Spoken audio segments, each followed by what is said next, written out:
So sana tapusin na natin to dito guys, kasi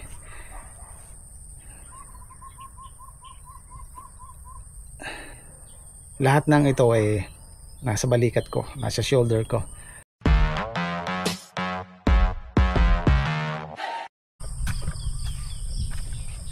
Tapos na kaya? Tapos na. Ang susulong nga. Sulong ng lahating bundle. Ating bundle. Kaya na may 4 niyan, no? Kaya siguro yun. Kaya po. Mas marami yan doon sa pangatlo, no? Pangatlo ba yan? Pangalawa? Pangatlo pa lang ho ito. Oo, Pagkasama po yung halaw na Hindi, pangalawa pa lang yan. Hindi kasama yung halaw eh. Ay, Kasi hindi natin binigay sa bayar, oh. Pangalawang halaw. pangalawa pa lang. Pangalawang pitas. Bungang baging pala yung ano. Hindi puno. Oh, andito na yung buyer natin, oh. Ano balita, manager? Bumaba yung papaya. Ganun pa rin. Ala ko bumaba yung Good news pa din. kahapon kasi balita siya dito. Dito tumataas. Yung good daw na papaya bumaba, pero yung segunda mas mataas. Palengke. 80 ang pagsakan. Aray, sunay na. Pare, magkape ka na. Magkano to pare? 200 na. 200. Oh, tigisan daan kita. Oh. Oh.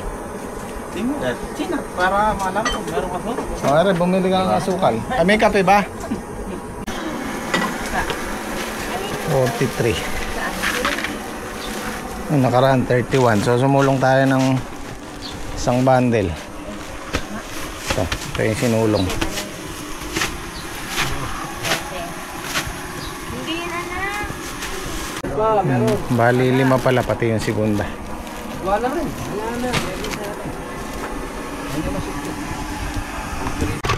Testing. Igas mo konti.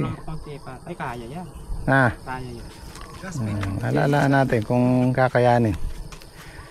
Pag di kinaya, mag single ano tayo, single plow, yung pangararong kalabaw.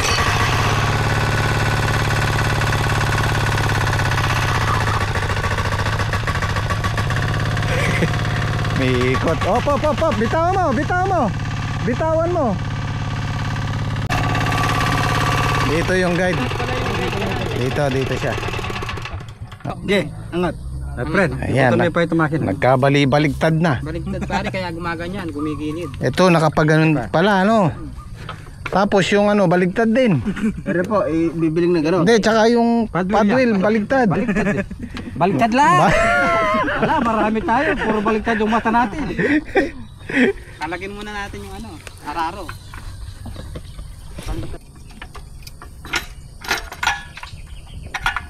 Yun, no? Oh. Siguro na Oh, testing. Hakanan nyo ako.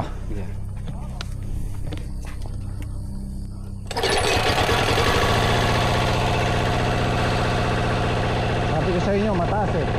Itong handle. Baba mo konti. Mataas siya. Yeah, sige. Okay na yan, pare.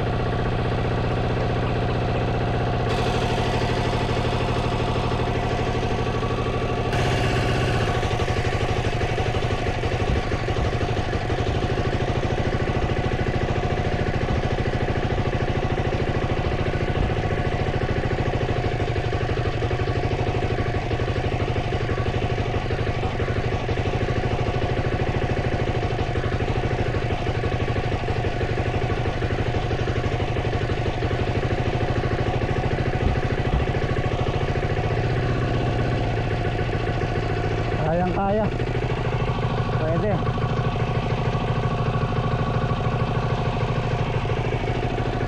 Pwede na.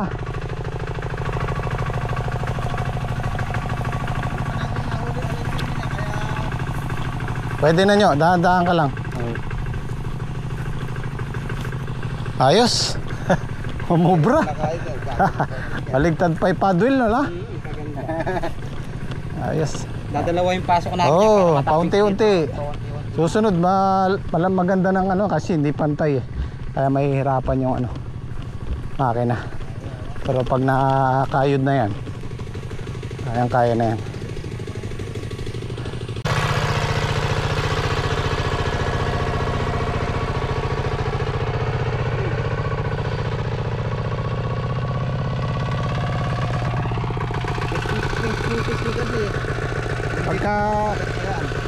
Pagka umano na yan, pumatag na ng konti. Ano, igan pa natin konti. Yes, na. Okay na yan. Ayos na yan. Na lang yung muli natin. Pag pumatag yan, malalim na yan. Paddle na lang. Diferensya. Sabit na sa plastic mo. Oo, malagkit pa yan. Pero kung medyo tuyo yan, kaganda niya.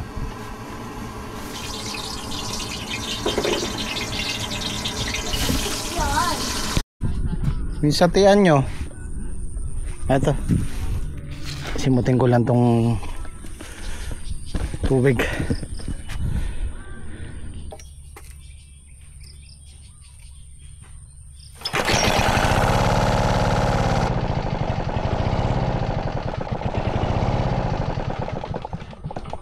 Live diesel. Unahin lang naming taniman tong natira, 4 na tudling. Mamayang hapon natin aararuin to para matuyo-tuyo ng konti.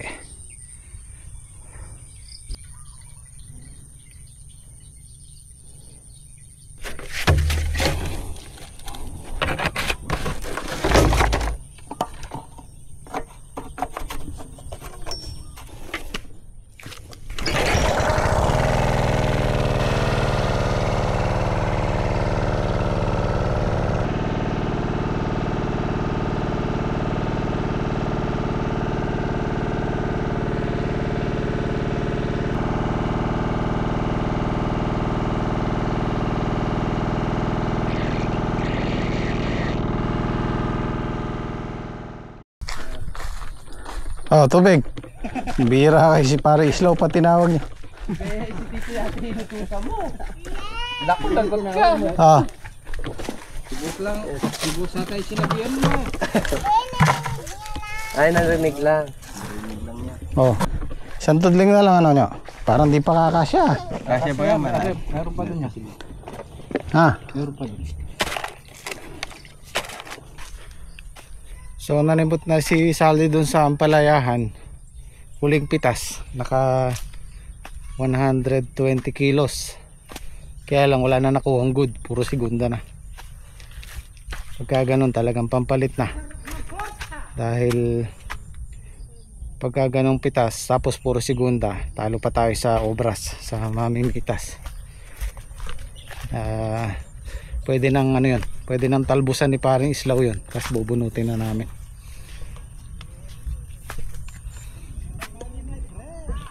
Papayarin na tayo dito. Sana mag-araw muna kahit 2 araw lang, oh. Kahit mga 1 linggo para makatuyo sila. Dito okay na eh, safe na to eh. Kailangan lang ano yun, bantayan sa ulan. Ayan, nakatutok naman na yung makina dyan.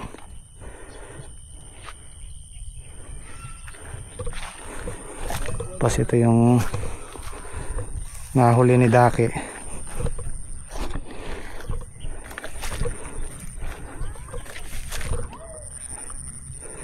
Yan ang pangalawang bali na yan. Okay na yan, padidiretso yun na namin sa taas. Papatabaan siya bukas. Bukas na mapapataba. Pagbibiling ko si Daki ng pataba.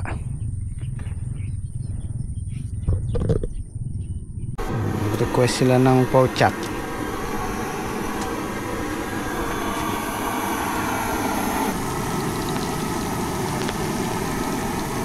Yun o, crispy.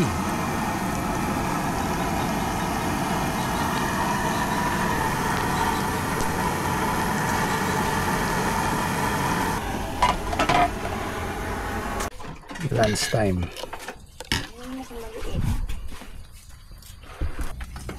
Kaluwang. Kain po. Okay. Kain po. Kay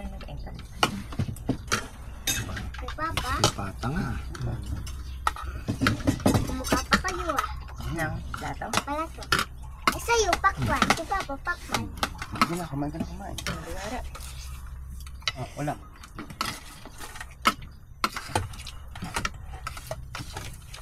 Open. Oh, kasi nakatingin sa mga sandok Rainbow po yung ano niya. And then, Ano siya din. Paras nataka ka. Mamanigdas dyan. Hintay ko po yung tuyo ko. ano daw? Ano naman ang Yaman nyo.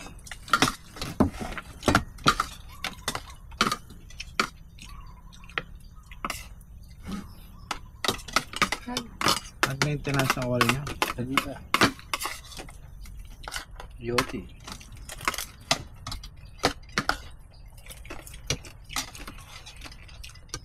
Isang bag. Tagilid lang hindi maanghang. Hindi. Kalate kilo, marami rin, di ba? Pait talaga pag marami.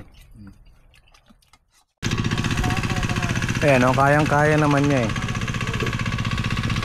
Kaya lang ang problema yung likuan doon sa dulo. May sergang ganito. Nahihirapan kami magliko.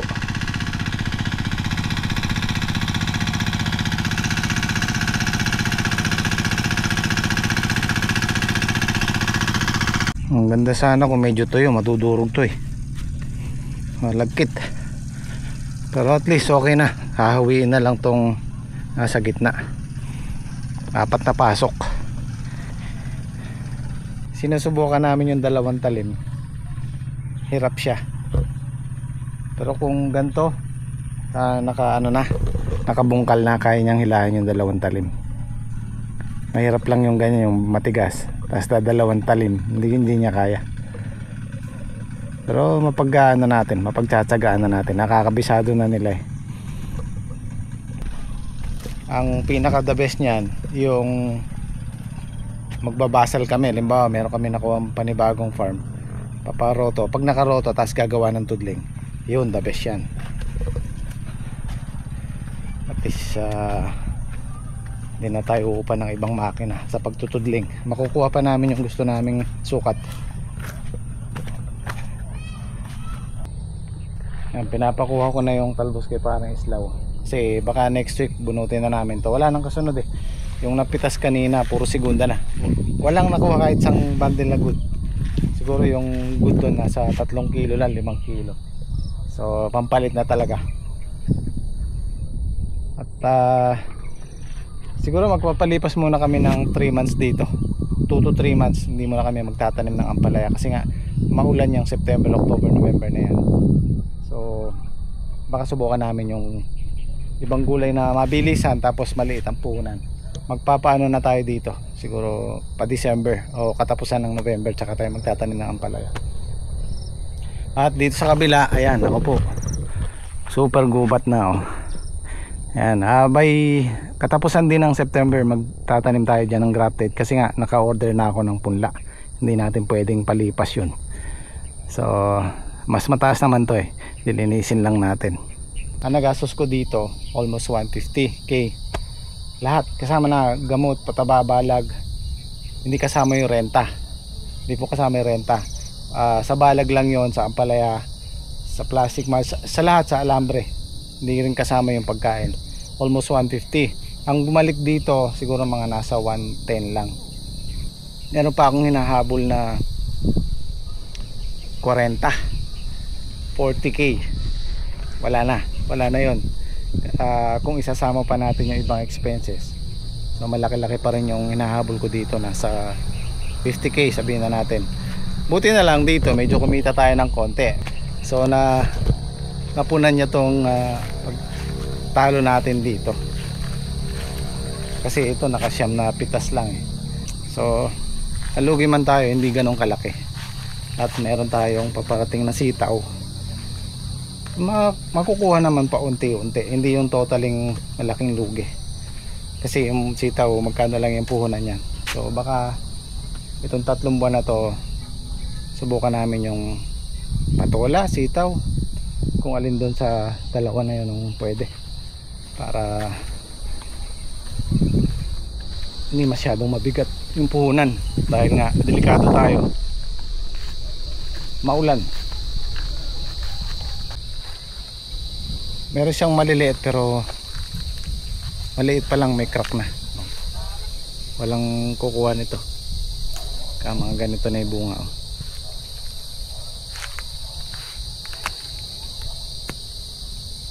Sayang. Oh.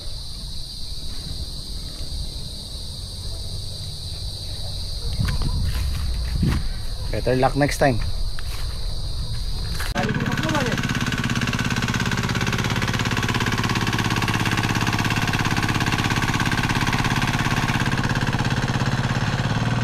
Okay na.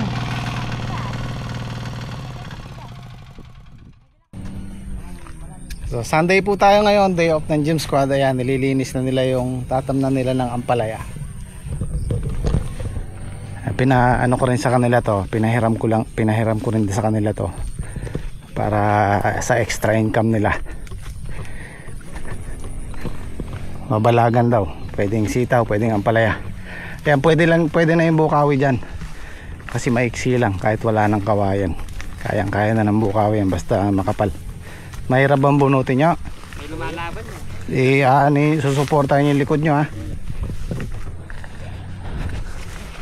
Baka pumaltok likod nyo mahirap na.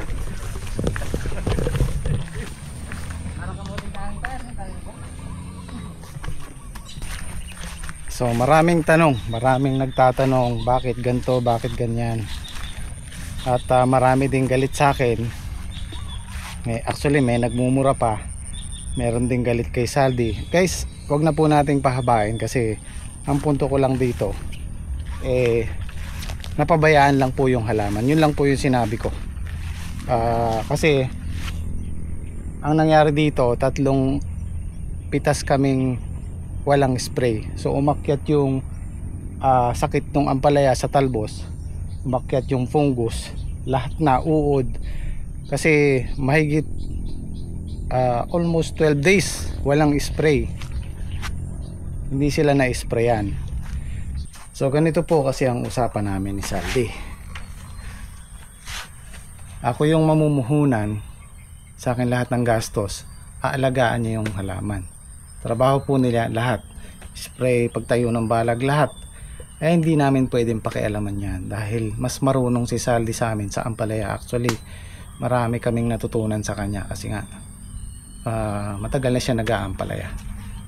Ang sa akin lang, kung may problema, kung nagsabi siya sa akin ng maaga, baka na gawa natin ang paraan na sprayan namin, napatabaan namin, di ba? Sana maintindihan yung sitwasyon namin ni Saldi. Ayokong kasamaan kami ng loob dahil matagal din kami nagsama. So ayoko nang pahabain to. Ang sa akin lang, baka magtanong kayo ba ano nangyari sa ampalaya, yun lang po yung nasabi ko, napabayaan yung ampalaya kasi nga hindi siya nakakalusong nung mga nakaraang linggo. Kung may problema, sinabi niya sa akin, kuya hindi ako makakalusong kasi may ganito, baka natrabaho namin yan. Kasi may mga nagko-comment bakit daw hindi namin yan nasikaso. Hindi po ganun ng setup, hindi po pwedeng pakialaman namin yan ng basta-basta.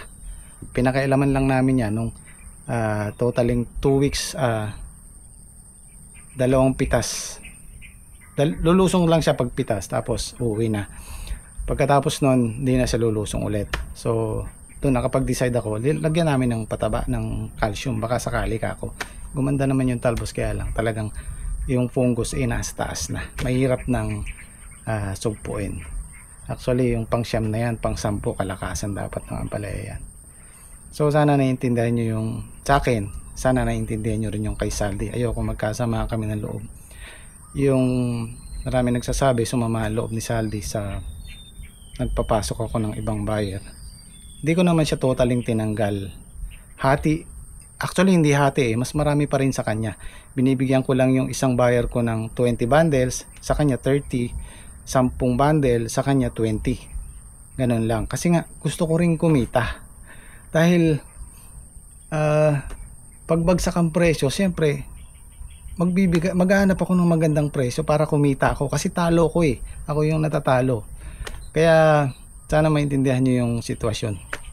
At andito naman siya kahapon, pinitas niya yung huling pitas. Yun nga, wala na nakuhang good. At kinausap ko siya, sabi ko, ano plano mo? Sabi niya, yeah, magtatanim tayo, sabi niya. Maalagaan mo kaya? Maalagaan daw niya. So ang sabi niya sa akin, magtatanim pa daw siya ng siguro November, December, patag-araw. So yun ang usapan namin. Sabi ko, kami muna magtatanim. Kahit sitaw lang. Sayang din yung 2 months, 3 months. Sayang yung kasi lumalakad yung araw, walang tanim yung inaarkila kong lupa. So sana guys, habaan po natin yung pasensya natin, habaan po natin yung pangunawa natin. Actually meron akong konting tampo kasi, pero iniwasan kong magsalita ng hindi maganda. Ang sabi ko lang, napabayaan, yun lang. Na totoo naman, sa totoo lang, yung mga ganyang pangyayari sa akin yan nasa shoulder ko lahat yan. Kaya lang medyo may konting, alam niyo na, hindi naman galit, konting konting tampo lang. Dahil dapat sa ganyan kasi nag-uusap ng maayos, may usapan ng maaga bago pa yung, ibig sabihin, bago pa yung problema, sabihin na, para mapag-usapan ng maayos. So nag-usap kami ni Saldi late na wala na yung ampalaya.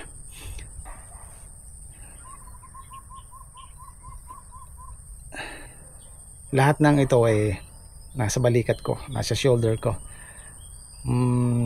Well, siguro sa akin yung sisi kasi ako yung, sa akin lahat nagmula, di ba? So wag na po nating tirahin si Saldi, di ba? Tapusin na po natin yan kasi simpleng lang naman, simpleng tampuhan lang. Kung meron mang nasabi, kung meron mang nagawa, pasensya na po. Kay Saldi, pasensya na. Pero sa totoo lang,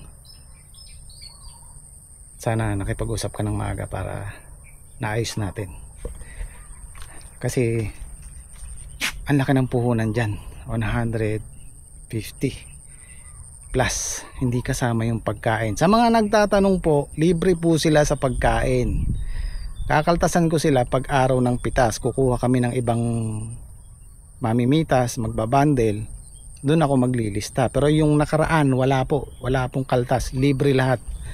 Ang sa akin kasi, pag kumita at saka ako sila kakaltasan sa pagkain, hindi tayo kumikita. Kahit nung nakaraan si Saldi, hindi ko siya kinaltasan sa pagkain, sa diesel, gasolina, hindi ko po nililista yun kasi nga kumikita kami. Yan po, sa mga nagtatanong, hindi ko po kinakaltasan sa pagkain. Ako na mismo humihingi ng pasensya sa inyo. Sorry, mayroon man ako nasabing hindi maganda, mayroon man ako nagawang hindi tama, so pasensya na. Sana kung mag-decide si Saldi na umalis sa amin, sana maging maayos yung usapan, walang samaan ng loob. Kasi matagal din kami nagkasama sa paggugulay. Para sa akin okay lang naman yung merong sa comment section na pinag-uusapan, may galit, normal lang po yun kasi nanonood kayo Ang sa akin lang, iwasan po natin yung hate comment, yung may kasamang pagmumura, may kasamang pagdadasal na ganito, ganyan. Wag na po sanang ganun. Okay lang yung upset kayo, galit kayo sa akin, galit kayo kay Saldi, pero iwasan po natin yung idadamay pa natin yung ibang tao or magmumura. Yan lang po.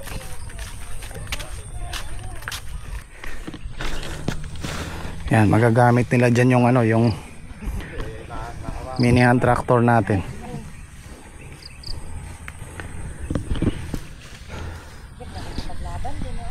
At maidagdag ko lang po, ito kay Saldi, yung sa kabila kay Saldi. Nabilang ko na siya ng buto rito.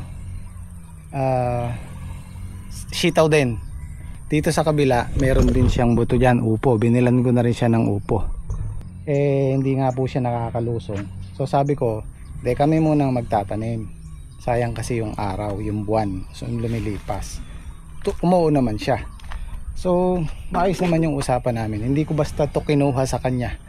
Kasi ako ang hinahabol ko rito yung arkila ng lupa, kasi lumilipas ang araw, ang buwan, wala tayong tanim, di ba? Sayang naman. Bago kami nagsimula dito sa Dream Farm, nangarap akong kumita ng 1 milyon. Fail tayo. Merong nalungkot, maraming salamat, at meron ding natuwa, salamat din. Ang sa akin kasi, gusto kong maka-inspire.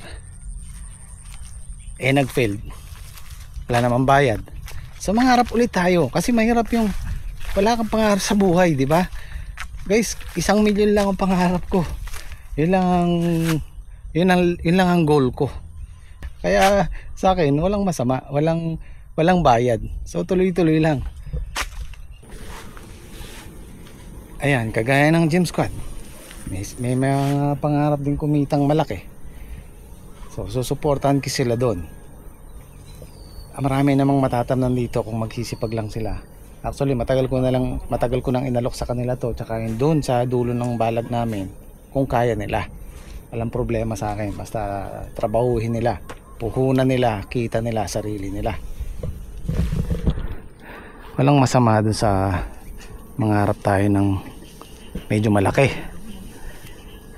basta paghihirapan natin sa legal na pamamaraan. Mag-half day lang kami ngayon dito, sila half day lang din, uuwi din ng tanghali para makapagpahinga kahit half day lang. Medyo nakaka-stress din, hindi ka na kumita, mababas pa tayo.